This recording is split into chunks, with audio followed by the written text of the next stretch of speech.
만약에 여기서 국민들이 납득하지 못하는 해명을 내놓는다 이렇게 되면 예. 저 아까 말씀드린 것처럼 그냥 최악의 상황으로 갈 수밖에 없다. 결단이 불가피한 상황이다라고 생각합니다. 유미양 그 당선자를 놓고 네.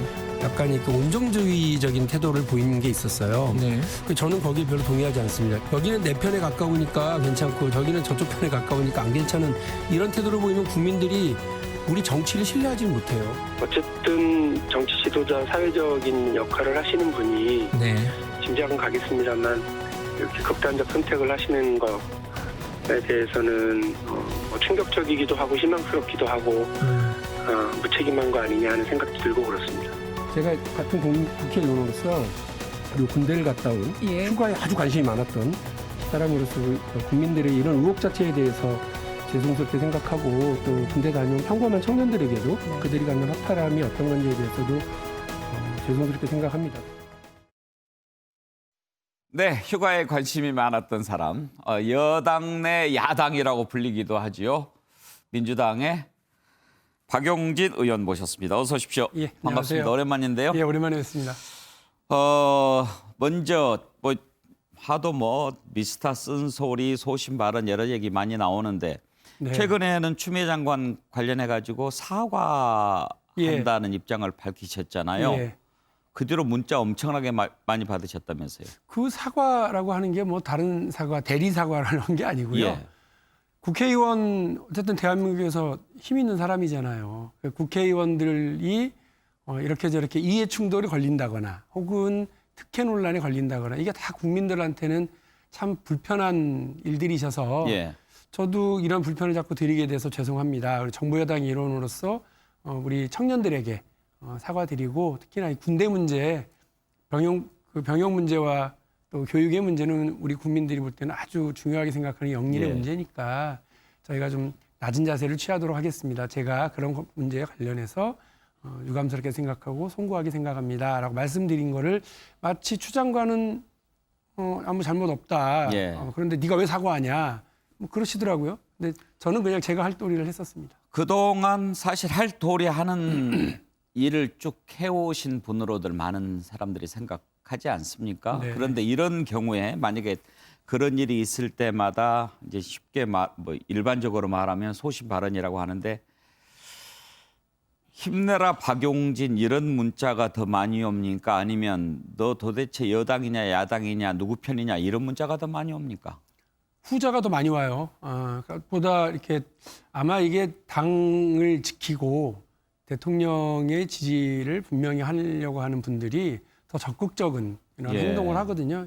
예전에는 우리 정치인들에 대한 지지층이 상당히 샤이했어요. 그거는 보수든 진보든 간에 조용히 찍어주면 되지 무슨 이런 분들이 많았는데 지금은 어쨌든 적극적으로 의사표현하시는 분들이 많고 그분들이 볼 때는 박용진이 이렇게 할 말을 하는 게 오히려 당내 이견이 있는 게 예. 분열로 보이는 거 아닐까 이렇게 걱정을 하셔서 보이시는 것 같은데요.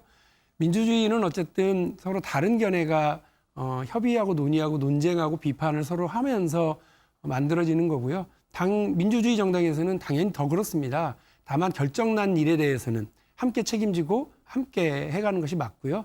그래서 우리 많은 지지자분들께서 박용진의 이런 쓴소리가 박용진의 이런 할 말을 하는 이야기가 불편하게 느끼시더라도 그 부분은 어쨌든 우리가 민주주의의 비용으로 치러야 되는 과정 중에 하나이고요. 또 다른 견해가 있는 것이 그럼요. 아예 아무런 이견도 예. 없는 그런 무덤 같은 침묵보다는 100번 낫지 않냐 예. 이렇게 생각하고 있습니다.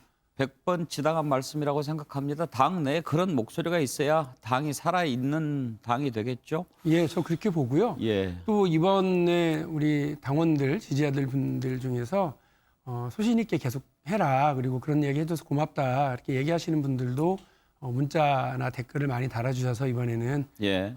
양적 비교를 치면 훨씬 적습니다만 그런 분들이 계셔서 용기 나고요. 또 저를 비판하는 분들이라 하더라도 제가 정직한 자세로 솔직한 이야기하고 책임을 같이 지고 할 말 하고 할 일 똑바로 하면 계속해서 응원해 주시지 않을까. 대한민국에서 가장 힘센 사람 그러면 누구나도 알지만 대통령이 아니고 사실은 재벌 총수 일가거든요. 그분들한테도 할 말 다 했고 할 일 다 했고 예. 또 한유총이라고 하는 기득권 집단한테도 예. 할 말하고 할 일 했기 때문에 그때는 또 열화와 같은 과분한 또 칭찬 보내주셨던 분들도 그분들이시니까 함께 계속 해나가도록 하겠습니다. 모난 돌이 정 맞는다 이런 속담이 있기는 합니다만 네. 아무튼 뭐 올바른 일이라고 생각하면 그 소신을 굽히지 않는 그런 의원이 되기를 바라는 국민들 많으실 겁니다. 그런데 추미애 장관 문제는 어떻게 정리가 되는 것이 옳다고 생각하시는지 개인적인 의견을 좀 듣고 싶습니다. 저는 처음부터 이 문제와 관련해서 정쟁화시키지 말아라 이것이 제 얘기였습니다. 왜냐하면 추 장관의 그 관련된 의혹은 이미 고발이 되어 있었습니다. 제가 그 발언을 처음 한 게 9월 초예요. 9월 2일 날 영린이다. 낮게 가자. 그리고 정쟁 일삼지 말자. 이 문제와 관련해서 국회가 할 일은 휴가제도와 관련해서 문제가 생겼는지 어쨌는지를 국방위원회에서 점검하고 제도 변화 그리고 관련된 법 개정 이런 것들에 치중하는 것이 맞지 미주알 거주알 따지는 건 그 유법이냐 아니냐를 따지는 건 어디서? 검찰에서. 규정이 있냐 없냐를 따지는 건 어디서? 국방부가. 그럼 우리가 해야 될 건 뭐냐면 이 논란을 통해서 혹시나 생길 수 있는 제도적인 문제나 이런 뭐 상대적 박탈감, 돈 있고 힘 있고 빽 있는 사람들은 특혜를 보는 것 같은데 그렇지 못한 평범한 국민들의 자녀들은 그런 특혜를 누리지 못한다고 그러면 그 부분을 더 보정하기 위한 제도적 개선에 힘을 쓰자는 게 제 생각입니다. 아까도 제가 어떤 인용한 방송보도 인용하시면서 말씀하셨는데 저만 그랬겠어요? 휴가 문제 지금도 뭐 50만 정도 되는 걸로 아는데 50만 대군의 최대 관심사가 휴가 아니겠습니까? 나 휴가 언제 가냐? 시기 그리고 뭐 또 휴가의 순서 이런 것들 가지고 다 민감해 있는 것 아니겠어요? 그런데 여기에서 마치 돈 있고 힘 있고 빽 있는 사람들의 자녀는 뭔가 좀 다르고 예. 그렇지 않은 평범한 자녀 그냥 묵묵히 병역의 의무를 다하는 사람들은 괜히 손해보고 상대적으로 박탈감 느끼고 이러면 안 되니까 정치권이 해야 되는 일은 논쟁을 일삼는 게 아니고 정쟁을 하는 게 아니고 이런 제도적 개선에 좀 힘을 쏟았어야 된다는 생각이고요. 검찰이 그 뒤에 뒤늦은 수사라고들 뭐 다들 한마디씩 하는데 어쨌든 수사를 하고 있으니까 결과를 내면 그 결과를 보고 제도적 보완까지도 적극적으로 해야 된다고 봅니다. 추미애 장관 처리에 대해서 제가 질문을 던졌는데 일단 그러면 검찰 수사를 지켜보자라는 것이 박 의원의 입장이라고 보면 그렇습니다. 되겠습니까? 저도 이 문제의 진위 여부에 대해서는 정확하게 알 수가 없고 예. 그 부분과 관련해서 강제 수사권을 가지고 있는 경찰이 그리고 규정 위반 여부에 대해서 확인할 수 있는 국방부가 명확한 답을 내놓는 것이 우선이라고 생각합니다. 이번 사안과 관련해서 한 가지만 더 여쭤보겠습니다. 지난번 조국 전 장관 때도 그렇고 이번 추미애 장관 관련 건도 그렇고 이제 그때마다 많은 사람들이 뭐 불공정 이런 쪽에 초점을 맞춰서 지적하고 분노하고 그랬는데 그때도 여권의 대체적인 의견과는 다른 목소리를 내셨단 말이에요. 그런데 여권의 대체적인 분위기는 바로 이분들이 법무부 장관이기 때문에 검찰 개혁을 반대하는 그런 목소리가 실린 거라고 보는데 왜 거기에 동의를 해주지 않느냐라는 게 이른바 반대 문자를 보내는 사람들의 심정 아니겠어요? 네, 예. 거기에 대해서는 어떻게 생각하십니까? 검찰 개혁에 대한 의견은 저도 동일합니다. 대한민국 검찰이 다른 나라 검찰들에 비해서도 그렇고요. 특별하게 우리나라에서 책임지지 않는 어떻게 보면 그런 권한을 남용하기도 하고요. 너무 많은 힘들이 몰려있기 때문에 검찰 권력을 분산시키고 또 그래서 수사권도 경찰과 검찰이 수사권을 조정해야 될 필요가 있고 그리고 기소권과 관련해서도 분리해야 되는 것 아니겠느냐. 그리고 우리 지금 얘기되고 있는 공수처와 관련해서도 필요하다고 저는 생각을 합니다. 근데 그건 그거이고요.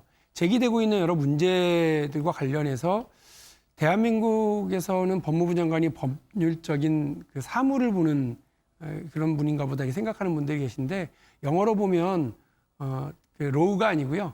법률을 얘기하는 로우가 아니고 예. 정의를 얘기하는 저스티스를 담당하는 그런 예. 장관이거든요. 예. 미니스터리 오브 저스티스니까 그 역할에 맞는 어떤 책임감들을 보여줄 필요는 있다고 봤습니다. 그래서 그 조국 장관 보고 뭐 제가 물러나라고 얘기한 적 없고 추미애 장관 보고 물러나라고 얘기한 적 없습니다. 다만 그 문제를 대하는데 제기되는 그 의혹과 관련해서 정치하는 사람들이잖아요. 무신분립이라고 그랬습니다. 국민들에게 신뢰를 얻지 못하고 마음을 얻지 못하면 어떻게 정치를 하고 나라를 끌어갈 수 있겠어요. 그런데 그때마다 불법이다 아니다. 공정하냐 공정하지 않느냐 특혜냐 아니냐라고 물어보는데 그게 불법이다 아니다라고 대답하는 거 그리고 규정이 있다 없다로 대답하는 것이 아니라 일단 저처럼 정치하는 사람들은 이 문제에 대해서 낮게 생각하고 몸을 낮춰야 된다고 봅니다. 그래서 아마 제 기억에 우리 국무총리 정세균 총리도 같은 국무위원으로서 이 문제에 대해서 송구하다라고 얘기했었던 걸 기억을 하고 이낙연 대표도 이런 논란이 있는 것 자체에 대해서 국민들에게 불편 끼쳐서 죄송하다. 아마 저도 비슷한 얘기를 한 것 같아요. 다만 제가 국무총리도 아니고 당대표도 아니어서 네가 뭔데 이런 얘기를 하시는지 모르겠습니다만 정치하는 사람으로서 여당의 일원으로서 국민들에 대한 어떤 그런 소리가 있다면 보여드린 거죠. 그래야 되는 것 아니냐. 네. 예, 사실 유치원 3법이 있기까지는 박용진 의원의 역할이 거의 뭐 절대적이었다고 할 수 있을 겁니다. 힘든 일들을 다 겪어내고 결국은 통과가 되게 됐는데 이번 21대 국회에서 다른 건 몰라도 이것만큼은 꼭 좀 내가 해보고 싶다 하는 건 어떤 게 있습니까? 지금 한참 논의하고 있는 공정경제 3법입니다. 아, 예. 뜻밖으로 빨리 왔어요. 예. 사실은 조금 더 걸릴 거다 이런 걱정을 하고 있었는데요. 지금 이제 상법 개정안, 공정거래법 개정안, 금융그룹 이제 감독법 이렇게 세 가지인데 이 말들이 어려운데요. 예, 어렵죠. 그리고 이 법들이 뭐 해외에 사례가 있네 없네 뭐 대한상이나 경총이나 이런 데서 막 한마디씩 다 하시는데 아니 대한민국 같이 재벌 총수 일가가 특권을 누리고 있는 나라가 어디 있습니까? 공정거래위원회가 이야기하는 재벌그룹의 재벌 총수 일가가 한 2,200개가 되는 소속 계열사들의 지분을 얼마 가지고 있느냐? 평균 3.6%라는 거예요. 그 3.6%를 가지고 2,200개가 넘는 회사를 일방적으로 관리하는데 이 사회가 그야말로 흔한 말로 찍소리도 안 합니다. 이번에 공소장을 통해서 확인됐습니다만 이재용 삼성전자 부회장의 이 불법 합병을 도와주는데 삼성물산의 경영진과 이사회가 온몸을 다해서 도와줘요. 웃긴 건 이재용 부회장이 삼성물산에 주식이 한 주도 없어요. 그런데 주식이 한 주도 없는 주주도 아닌 사람을 위해서 왜 대다수 주주들의 이익을 다 훼손시켜가면서 온갖 불법을 저질러가면서 그것 때문에 삼성의 많은 똑똑한 인재들이 감옥살이를 해가면서 왜 이렇게 일을 하느냐는 거예요. 기업의 이익을 위해서 투자자의 이익을 위해서 그러니까 봉사해야 될 분들이 그러니까 이런 문제를 보면 상법 개정안을 통해서 이 사회를 다양하게 하고 공정거래법 개정안을 통해서 그 재벌 총수 일가가 부당한 사익 편취를 하지 못하도록 만들도록 하고 금융그룹 관리법을 통해서 이 법을 통해서 우리 그 재벌 총수 일가들이 지배하고 있는 그 그룹 내의 금융회사가 혹시라도 그 규제 사각지대에서 위험한 행동을 하거나 혹은 잘못된 신호를 보이게 되면 우리 경제 전체에 엄청난 영향을 알겠습니다. 끼치니까. 자세히 해야죠. 공부하면 좋겠지만 어려운 얘기 오래 하면 싫어하니까 일단 그런 법이다라고 생각하고요. 네. 기업을 그런데, 위한 법입니다. 예, 이걸 지금 경제개혁 3법이라고도 하지 않습니까? 네. 그런데 김종인 위원장이 약간 찬성하는 듯한 그런 입장을 밝혔어요. 예. 아마 그 경제민주화 얘기하신 분이라서 그랬던 것 같기도 한데 네. 그렇지만 이제 국민의힘 일부에서는 또 반대하는 입장 밝히고 안철수 대표도 반대 입장인 것 같죠? 네, 뭐 전 그렇게 들었습니다만 예. 안철수 대표가 최근에 뭐 대한민국 3남한상을 다 얘기하시는 경향이 좀 있으세요. 독일에서 뭐 이렇게 공부를 좀 많이 하셨는지 어땠는지 모르겠으나 그러나 그렇지 않습니다. 그 국민의힘 의원님들께도 제가 이제 말씀을 드리는데 이 법은 원래 박근혜 대통령이 2012년 대통령 선거를 준비하면서 우리 아버지의 꿈은 복지국가였고 나는 경제민주화의 나라를 만들겠다라고 약속을 하면서 이 법들에 대한 공약들을 내걸었어요. 대단한 분이죠. 근데 안 지켜서 문제인 겁니다. 그러니까 대통령이 자기가 내놨던 약속을 지키지 않았기 때문에 그 오히려 재벌 총수들하고 결탁한 거 아니냐라고 하는 오해까지 있었고 실제로 이재용 부회장하고는 뇌물을 주고받은 걸로 대법원에서 확정이 된 거 아닙니까? 그게 보면 그 법을 공약을 했고요. 그 당시 법무부가 입법 예고까지 합니다. 왜? 집권을 했으니까. 공약 사항이니까.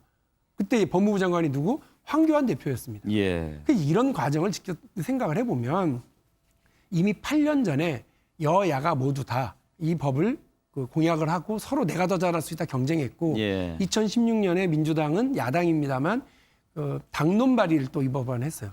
또 재미있는 건 그때 민주당의 대표, 민주당의 그 비대위원장이 누구냐면 지금의 예. 김종인 위원장입니다. 아, 예. 그러니까 지금 여야가 모두 이 법에 얽혀 있으니까요. 이거 여당 법안이야 이렇게 생각하시지 말고요. 국민의힘이 8년 전에 국민들에게 약속했었던 그 약속을 이제사 여야 합의로 통과시킬 수 있는 절호의 찬스가 왔다. 그렇게 생각해 주시면 예. 고맙겠습니다. 한 가지만 더요. 지금 박덕흠 의원이 이제 결국은 탈당 예. 선언을 했는데 박용진 의원께서는 지금 국민의힘의 윤창현 의원 저희 정무 물러나라고 얘기하는 겁니까? 그렇습니다. 왜냐하면 아까 제가 잠깐 말씀드렸던 이재용 부회장의 공소장을 보면 주식 한 주도 없는 이재용 부회장을 위해서 삼성물산이 손해를 볼 게 뻔한데도 불구하고 자기 의무를 다하지 않았거나 아니면 불법 행위를 도모했거나 하는 정황들이 나와 있는데 그 사회이사가 그걸 견제하라고 있었던 사회이사가 윤창현 의원이십니다. 그러니까 당연히 저희 정무위는 공정거래 금융위원회를 피감기관으로 하고 있는 공간이기 때문에 이 문제를 계속 정면으로 다룰 거예요. 예. 근데 거기에 앉아 계시면 이해충돌 상황이 계속 발생하기 때문에 국민의힘도 윤창현 의원도 저희 국회도 국민적 신뢰를 얻지 못한다. 예. 그래서 자리를 피해 주시는 게 고맙겠다 이런 말씀입니다. 국민의힘에서는 뭐 그런 식으로 하면은 윤영찬 의원도 이해충돌에 해당하는 게 아니냐 그런 얘기도 하던데요. 그 이해충돌이라기보다는 혹시 갑질을 한 게 아니냐라고는 얘기합니다만 최근에 국민의힘 쪽에서도 아니 네이버가 좀 이상해 왜 추미애 검색했는데 왜 이게 제대로 안 돌아가지?라고 문제 제기를 했지 않습니까?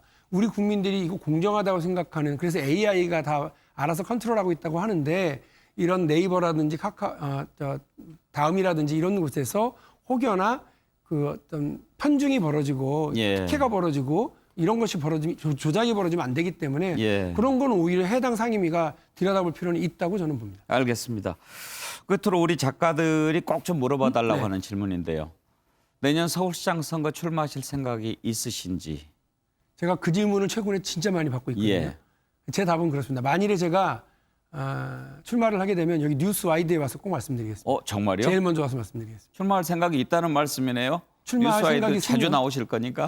출마할 생각이 있으면 그렇게 하도록 하고요. 그래요. 지금 아직 저희 당이 당원 당규에 따른 출마 여부조차도 가리고 있지 않은 상황에서 예. 그 문제를 논하는 것 자체가 부담스러워하는 분위기입니다. 그래서 당의 의원으로서 그런 얘기를 뭐 정면으로 얘기할 때는 아닌 것 같고요. 알겠습니다. 전혀 생각이 없다라는 말씀을 하지 않았다. 저는 이렇게 듣겠습니다. 예. 오늘 나와주셔서 고맙습니다. 네, 감사합니다. 네.